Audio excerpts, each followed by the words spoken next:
গহনা তো চালাকির সাথে তিন্নিকে ব্যবহার করে বিরাজের বাবা অর্থাৎ বাড়িওয়ালা কাকাকে ঘুরিয়ে ফিরিয়ে মেঝেতে ফেলে দেয় এবং গহনা এই সুযোগে বোঝার চেষ্টা করে যে বাড়িওয়ালা কাকা আসলে অন্ধ কিনা নাকি অন্ধদের নাটকটাই তার একটা কৌশল মাত্র। অন্যদিকে আমরা দেখতে পাই যে আলিয়া তো গহনাকে মারার জন্যই ভাত পাচ্ছে। বিশেষ করে যখন সে বিরাজের বাবা বাড়িওয়ালা কাকাকে মেঝেতে পড়ে থাকতে দেখে তখন আলিয়া তার চাকুরিকে বলে যে গহনাকে মারতে না পারলে তার নিজের মতো কোনো কাজ করতে হবে, অর্থাৎ যখনই সে এই রশিটা ছেড়ে দেবে তখনই তো বাড়িওয়ালা কাকা জীবন মৃত্যুর মধ্যে পড়ে যাবে। আর এই সবকিছু যদি গহনা দেখে ফেলে এবং বাড়িওয়ালা কাকাকে বাঁচাতে ছুটে আসে তাহলে গহনার এই সত্যটা সবার সামনে প্রকাশ পেয়ে যাবে এবং সেটা হবে বড় একটা ঝুঁকি, কারণ গহনা যে আসলে মারা যায়নি, সে তো মারা যাওয়ার নাটকটাই করছে সবাইকে বোকা বানানোর জন্য। এর পরের ঘটনায় দেখা যায় যে আলিয়া তার প্ল্যান অনুসারে বাড়িওয়ালা কাকার শরীরের উপর একটা বড় বাস্ক ফেলে দেয় এবং সবকিছু গহনা দূর থেকে দেখে নিয়ে তৎক্ষণাৎ ছুটে যায়। গহনা বিরাজের বাবা বাড়িওয়ালা কাকাকে বাঁচিয়ে নেয়। ঠিক সেই মুহূর্তে রাইসেন পরিবারের সকলে ওখানে উপস্থিত হয়ে গহনাকে দেখে অত্যন্ত বিস্মিত হয়ে যায় এবং সেই সাথে আয়ুষ্মানের পিসি জানকী গহনাকে বলে, গহনা তুমি এখনো বেঁচে আছো আর তুমি ওনাকে কেন টেনে তুলছো, আর এই বাস্কটা এখানে কিভাবে এলো? তখনই বিরাজের বাবা বাড়িওয়ালা কাকা বলে ওঠে যে আমি তো খুব জোরে এখানে কোন একটা পড়ার শব্দ পেয়েছি, কি হয়েছে, এখানে কেউ শরীরে আঘাত পাননি তো? ঠিক তখনই গহনা বলে, কাকা এই বাস্কটা তো আপনার শরীরে পড়তে যাচ্ছিল,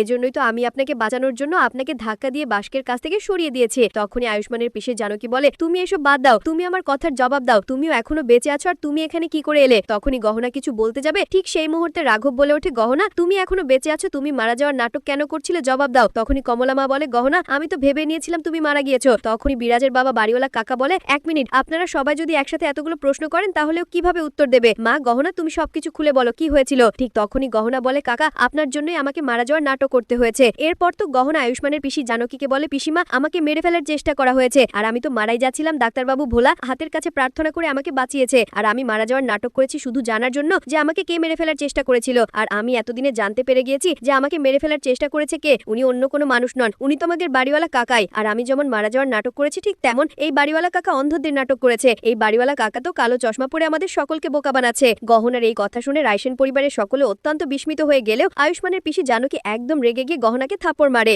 তো হ্যালো ভিউয়ার্স, কেমন আছেন সবাই? আশা করি সকলেই ভালো আছেন। নিয়ে এলাম গহনা ধারাবাহিক নাটকের 250তম পর্বের সুন্দর একটা এক্সপ্লেনেশন। তাই ভিডিওটির মূল টপিকে ফিরে যাওয়ার আগে আপনারা যারা এখন আমাদের এই ইউটিউব চ্যানেলটি সাবস্ক্রাইব করেনি অবশ্যই চ্যানেলটি সাবস্ক্রাইব করে দিবেন। গহনা ধারাবাহিক নাটকের 250তম পর্বের শুরুর দিকে আপনারা দেখতে পারবেন যে আলিয়া তো গহনার ছবি নিয়ে নাচানাচি করছিল। ঠিক তখনই চাকরি এসে আলিয়াকে বলে, আলিয়া তুমি কি পাগল হয়ে গেলে, গহনার ছবি নিয়ে নাচা করছো কেন? আর এই গহনা তো বেঁচে থেকেও মারা যাওয়ার নাটক করছে। তখনই আলিয়া বলে, জেঠিমা আজ আপনি দেখলেন না আয়ুষ্মান পরিবারের সকলের সামনে আমার পক্ষে কথা বলেছে, এসব কিছু কার জন্য হয়েছে? গহনার জন্য, এজন্যই তো আমি গহনার ছবি নিয়ে নাচানাচি করছি। এরপরে তো আলিয়া আবার গহনার ছবি নিয়ে নাচানাচি করলে তখনই চাকুরি বলে, আলিয়া তুমি মনে হয় সত্যি সত্যি পাগল হয়ে গেলে, আর তুমি তো জানোই গহনা এখন বেঁচে রয়েছে আর এবার যদি গহনা জিতে যায় তাহলে আয়ুষ্মান আর কখনো তোমার হবে না। এ কথা শুনে আলিয়া একদম রেগে গিয়ে গহনার ছবিটা মেঝেতে ফেলে দিয়ে ভেঙে ফেলে এবং সেই সাথে আলিয়া বলে, আয়ুষ্মানকে একান্ত আমার করে নেওয়ার জন্য গহনার সাথে যাই করা লাগলে আমি তাই করব। এবং এর পরের দৃশ্যে আমরা দেখতে পাই আয়ুষ্মান পিসি জানকী কমলা মায়ের কাছে এসে বলে, কি হতে যাচ্ছে, কাকে জিজ্ঞাসা করে আমার বিবাহের দিন তারিখ ঠিক করছো? তখনই আয়ুষ্মান বলে, পিসিমা আপনাকে জিজ্ঞাসা করার কি প্রয়োজন, একটা শুভ দিন দেখে আপনার এবং কাকার তো বিবাহের দিন তারিখ ঠিক করতেই হবে। তখনই পিসিমা বলে, আয়ুষ্মান এই বাড়িতে কোনো বিয়ে শাদী হবে না। তখনই আয়ুষ্মান বলে, পিসিমা আপনি এসব কি বলছেন, বিয়ে শাদী কেন হবে না? তখনই আয়ুষ্মানের পিসি জানকী বলে, আয়ুষ্মান তুমি আমাকে জিজ্ঞেস করছো, তুমি জানো না রাঘব এই সম্পর্ক মেনে নিতে পারছে না, এই জন্যই আমি এই বিবাহ কখনোই করব না, বুঝেছো? তখনই কমলা মা বলে, দিদি আপনি কোনো চিন্তা করবেন না, উনি মেনে নেবেন। এরপরে তো আয়ুষ্মান বলে, পিসিমা উনার জন্য আপনি আপনার জীবন খারাপ করে ফেলবেন, আর কতদিন অপেক্ষা করবেন? তখনই আয়ুষ্মানের পিসি জানকী গেলে, সারাটা জীবন আমার ভাইয়ের সম্মতির জন্য অপেক্ষা করব।